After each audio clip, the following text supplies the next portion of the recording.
Hello everyone. The topic for today's discussion will be color channels in Photoshop. Basically, I've come across many students, and I myself also have had this issue.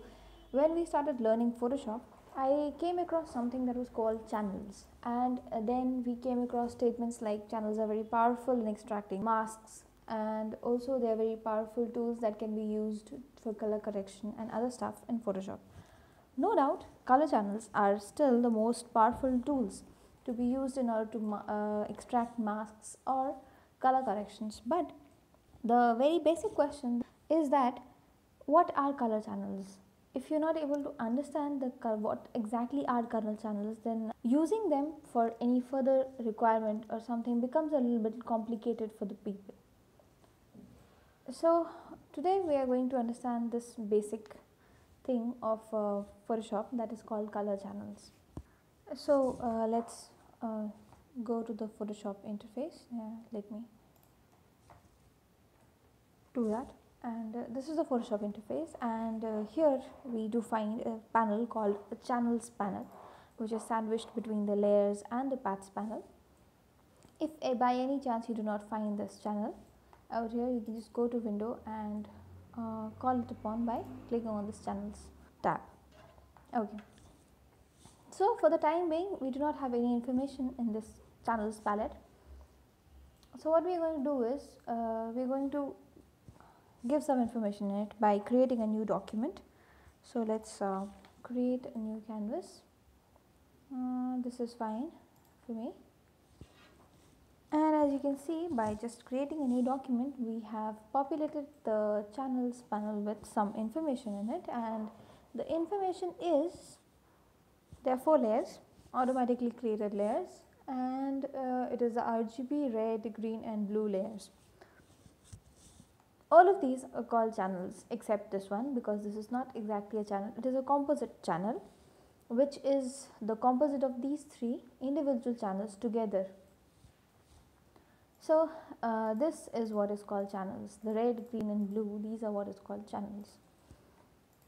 Now before we dive into this, let me give you an example. Let's say I believe that channels is a table of contents. It's more like an ingredient list of the image. Now it might sound confusing that how is channels an ingredient list of the image, but let me give you an example. I suppose you might all have heard about this particular instant noodles brand, Maggi, that is. And also I would like to point out that I am in no way trying to endorse or promote this product, just because I think it is quite popular in this region, and it might be in whatever region you are watching, but so that you might know this product.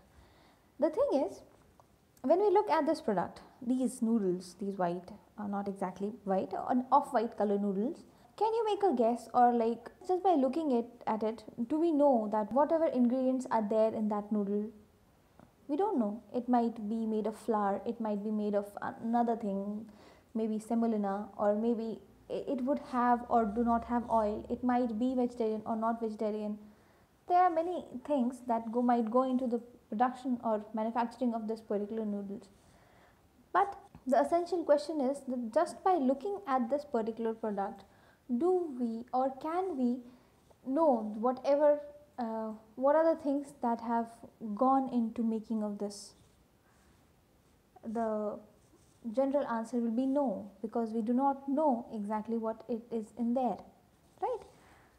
But when we flip the backside, on the backside they provide a list of ingredients that have gone to the making of this particular instant noodles. Also, along with it, they provide a nutritional chart which gives you the nutritional value by weight of the product.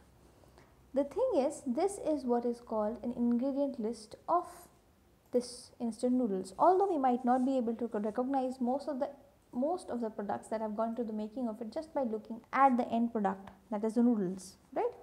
Just like this, just exactly like this, when we come across something or maybe an image, So we cannot make a guess like what color is where, present where, and in what amount in that picture. But color channels provide this information to you. They are like an ingredient list. They can point out what color is where and in what quantity in the image. They exactly can tell you. So that is why I consider color channels to being the ingredient list of the image. Let's do something to make this point a little bit more clear. Okay, let's start with a marquee tool and let's make something.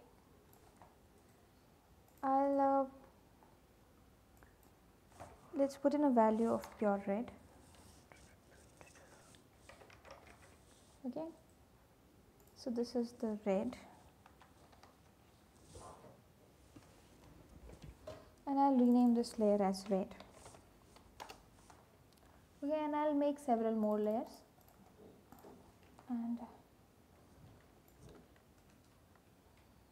accordingly I'll paint it with different colors. Now we'll go for pure green. I'm taking these values of being of pure color because these are the primary colors that go into the making of any digital image.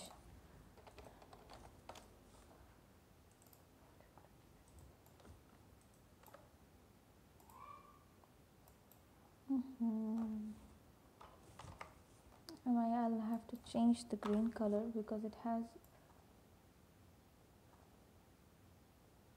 a little bit of red color to it.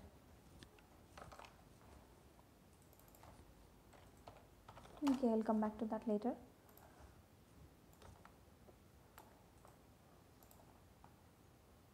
Now I'll start mixing in colors.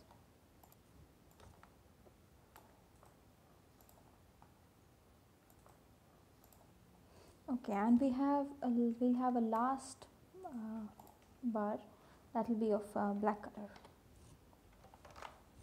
and obviously I have to change this green. Let's go to the green and change the color. Let's pick up the color. Sorry, let's change the color. That will be 255. So now I am done with all my colors. So I'll just switch off this particular background for the time being. Okay, so we have a transparent background and we have these bars of colors in it. So now by looking at all of these, we can see that we have so many colors. But now if I am going to ask you what exactly is the percentage of red in here, or maybe what exactly is the percentage of blue in here, so that is a bit of a problem because I cannot see any kind of red or blue in here. So in the channels, so let's move on to channels and see something. Now these are my channels. As I've already said, this is a composite channel, so it will display exactly what is displayed on the canvas. When I go to the red channel, the green and the blue channel, you cannot see any colors in here. All you can see is black and white and the transparent background, of course, because you might have come across this statement also that Photoshop is colorblind.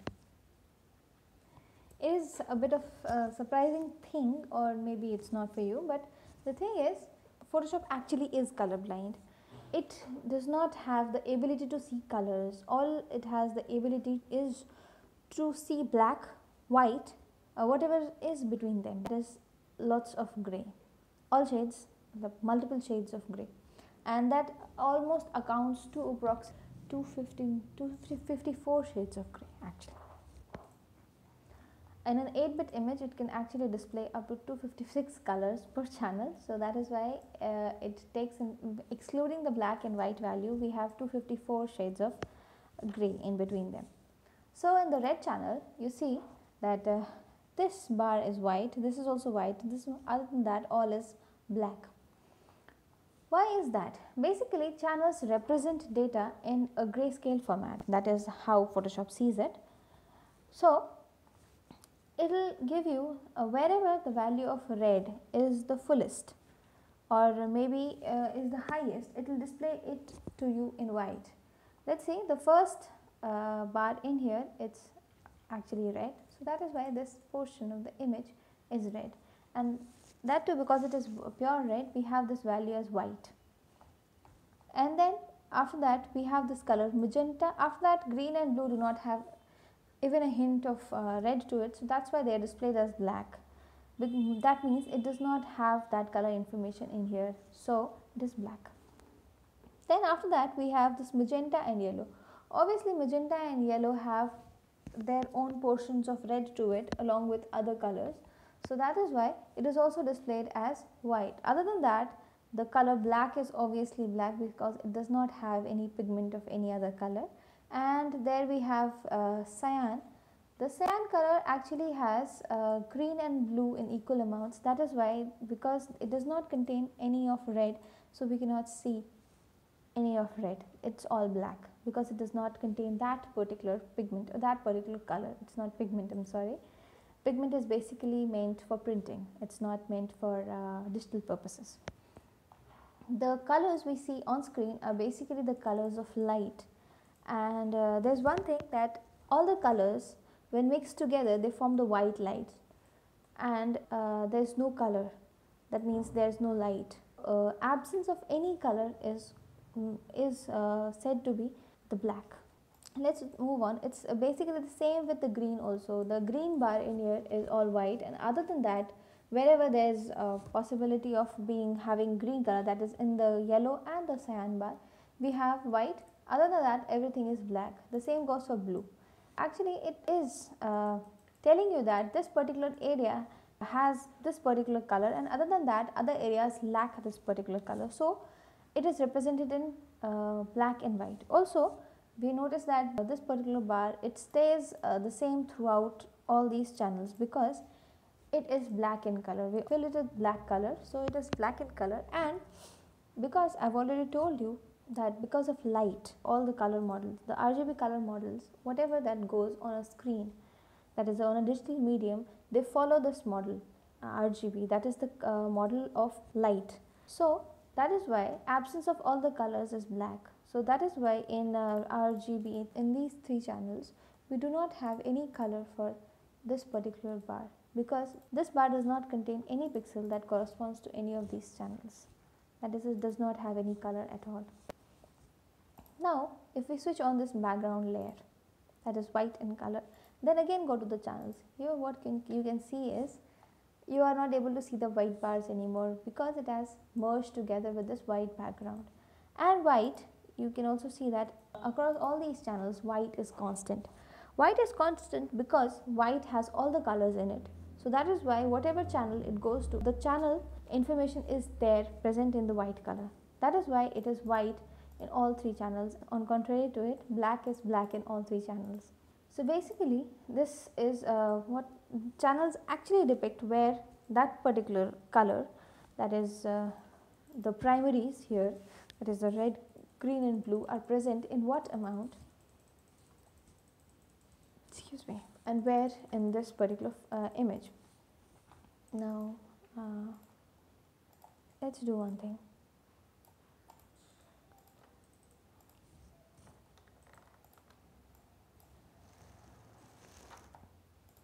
Okay, let's close this group and let's take a new layer, and here let's take any color. You don't have to be very specific about it. Let's take any color. This particular color, let's take this particular color, and we note that we have different values for these RGB. It is not the purest values.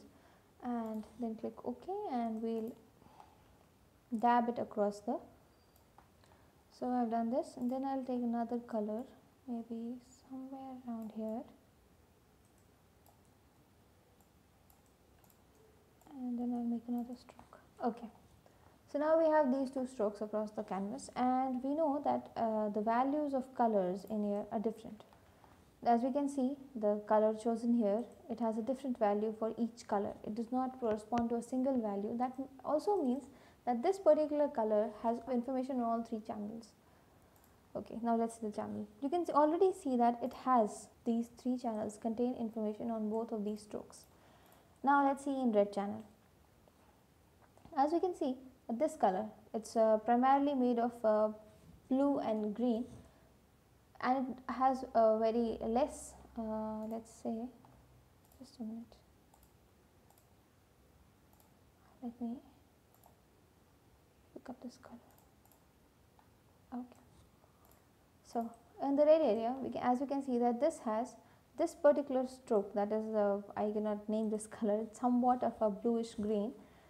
It has the least amount of red color in it. That's why it's basically near to black. It's not actually totally black, but it is very near to black. And also that the other color, which is actually the pink, some sort of a pink or magenta-ish color, it has quite a high amount of red in it. That's why it is barely visible against that white background, and it also shows that it is not exactly white. It is not pure white. It is very close to it, and that's why it is approximately a very light shade of grey.